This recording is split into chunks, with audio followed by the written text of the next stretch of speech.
Dr. Sharad Kohli on the telecast with me. Dr. Sharad, quickly a response from you with regards to how investments have continued to see an uptick when it comes to India-UAE trade relations. There were a number of MOUs that were also signed between the President of UAE, Al Nahyan, and the Prime Minister. Well, thank you, Megha. I think India-UAE relations seems to be growing stronger than ever. 38% of the diaspora, that total diaspora that, or shall I say, the total percentage of population of UAE belongs to India. And such a massive, and we are also the largest inflows that come into India by way of foreign exchange. They come from UAE for that matter. And UAE is India's third largest trading partner also after China and the US. So I think the relations seem to be growing stronger, and I think the personal bonhomie of the Prime Minister with Sheikh Zayed is clearly showing up. This whole the temple inauguration which is going to happen, Megha. Let me tell you, I was a frequent visitor of Dubai, and the only temple which used to be there in Dubai was in Bar Dubai. There's a place called Bar Dubai where a temple and a gurdwara, everything was integrated into a very tiny little building. And this was the same country which once upon a time never used to permit you to take even pictures of Indian gods in your luggage. You were not allowed to carry. So I think the personal rapport of the Prime Minister is now showing up. I mean, such a change of mind.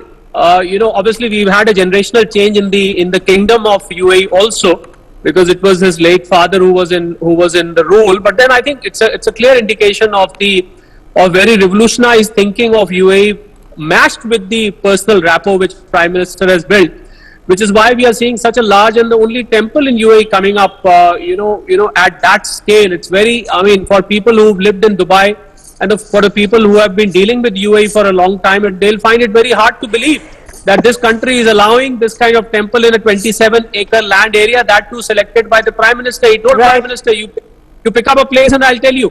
And I think this is converting to energy partnerships. This is converting to trade partnerships, and Mega, very importantly, this is converting to financial technology partnerships. So I think, and with the IMEC supporting the whole backbone, I would say IMEC has been the backbone of this whole relationship, the India-Middle East Economic Corridor. I think, as Prime Minister rightly said, for the next 1,000 years, this corridor is going to change the entire way in which trade is done between this region and that region. I absolutely agree with you. In fact, with the Inter-Government Framework Agreement that has also been signed between UAE and India yesterday, between Prime Minister Narendra Modi and the President of UAE, Al Nahyan, it is in fact the second step that has now been taken, as was the announcement that was made at the Delhi G20 summit, and rightfully mentioned by you, Sharad. Thank.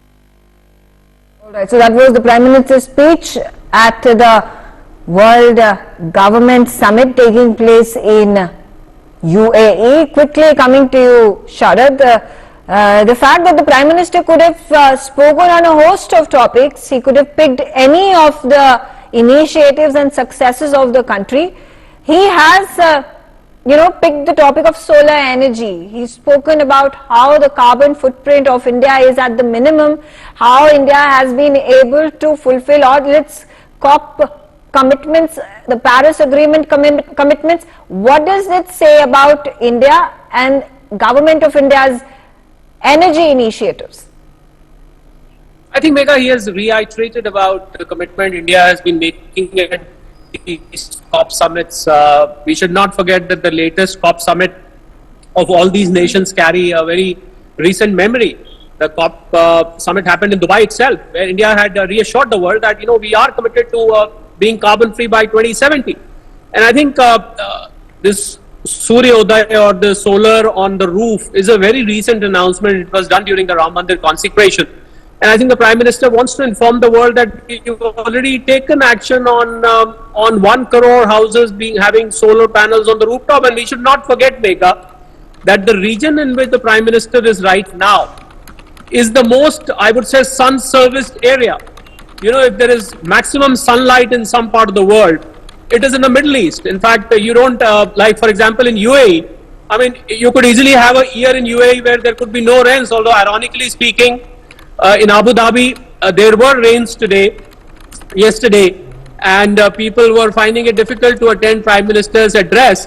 And although it is considered very auspicious, they say when a temple inauguration is happening and if the rain gods are happy, rains are happening, that is considered to be very auspicious. But there have been many years in UAE, Mega, that I know, where for the whole year there was no rain. So there's a lot of sunshine. Yes, of course. I think it's only appropriate for a Prime Minister to speak about the solar commitments in that area. Okay, all right.